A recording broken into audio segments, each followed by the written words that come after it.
Well, Guntram and Jean, we're here at the Peterson Institute for International Economics in Washington, D.C., where you've just presented your findings.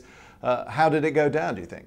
We presented a study on the Troika program, an early evaluation of the effectiveness, the performance of those programs in Greece, in Ireland, and in Portugal. And we had as discussants people from the three institutions, so IMF, European Commission and NECB, as well as from the Peterson Institute, to discuss our findings. It's obviously very early to provide an assessment. Those countries are still under a program, but we thought that time has come really to start having a serious discussion based on facts, based on analysis, successes and failures, and also how the Troika works, because we have three institutions working together. It's not always clear what the role of them, and so that's what we wanted to discuss, and also going forward, how it could be reformed. Based on your extensive assessment of how these bailout programs for Eurozone countries were managed by the so-called Troika, that's the EU, the European Central Bank, and of course the IMF, how successful were these programs in your estimation? Well, I think we have a number of findings. First of all, we see that the Troika programs have been happening in very special circumstances and were exceptionally large. Compared to international standard IMF programs, they are much, much larger and last much, much longer. Second of all, the reason why this is the case is the special circumstances in the Eurozone and the very, very big imbalances that happened and that were in those countries at the moment of the start of the Troika. Third of all, on the individual Troika programs, our broad finding is that the Greek program performed much worse than the Irish and the Portuguese program. All three programs can be characterized by a significant drop in demand, a much better than expected performance in the current account, and a much worse performance in terms of unemployment. Unemployment has in all countries increased very substantially and much more than had been predicted. Well, we've touched a bit on it already, but what's your assessment overall of individual country responses? There were differences having to do with what was the state of the economy before all that happened. Greece and Portugal are clearly much weaker economies in terms of export performance, openness in general, the ability to perform in the world economy, the specialization. So all that had weighted on the results. Also, the Greek situation was extreme in terms of the loss of competitiveness and the degree to which the fiscal situation was in a complete mess. And after the program started, some further deterioration for the previous years was revealed. So they didn't have full information at the start. And that was really a very hard choice to do.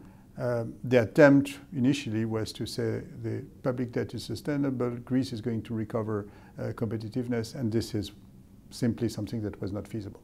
So it had to be recognized at some point, and that came with the debt restructuring. But in the meantime, also because of the failure of implementation of the agreed measures by the Greek government, everything had gone off track. So how should the role of Troika members evolve based on the work that you've done and the ongoing experience in Europe at the moment? Well, as regards the European Commission, we find that the European Commission really plays a dual role. On the one hand, it is responsible as a community institution and the guardian of the treaty for the overall setup of policies in Europe. On the other hand, in the Troika, it acts on behalf of the member states with a mandate, a clear mandate given to it by the Eurogroup. This is an internal tension in the Commission, which we think ultimately will prove unhealthy, and we would encourage there to be a clearer definition of the European Commission's role. As regards the IMF, there was a lot of debate in the early days about whether the IMF should come in, whether there should be a purely European solution, or whether the IMF should come in. In retrospect, it's a very good thing that the IMF came, because they had the technology. They brought money, but first of all, they had the technology of dealing with this kind of situation that the Europeans didn't have. So that's the past. Now, going forward, The degree of involvement of the IMF in Europe is huge. The proportion of IMF resources that are devoted to Europe is huge. And the question is whether the IMF can keep this lending role at the same scale. What we're saying that the IMF should keep a sort of catalytic role.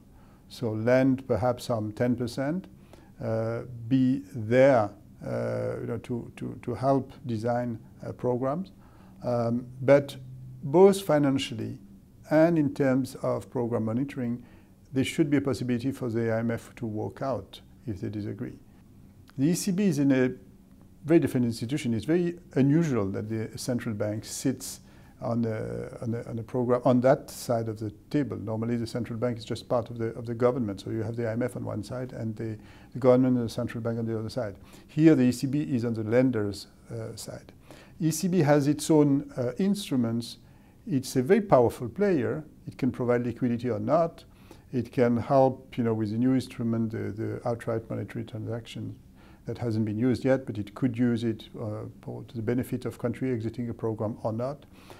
So it's a very powerful player, but it's a very different animal at the same time. I mean, it doesn't have necessarily reasons to have a say on all the detail of the program. So we think it should be a sort of mostly silent partner in the Troika, be there to know what's happened, to be there to express concerns, to have a voice, but not be immersed in all the detail of the negotiation with the government.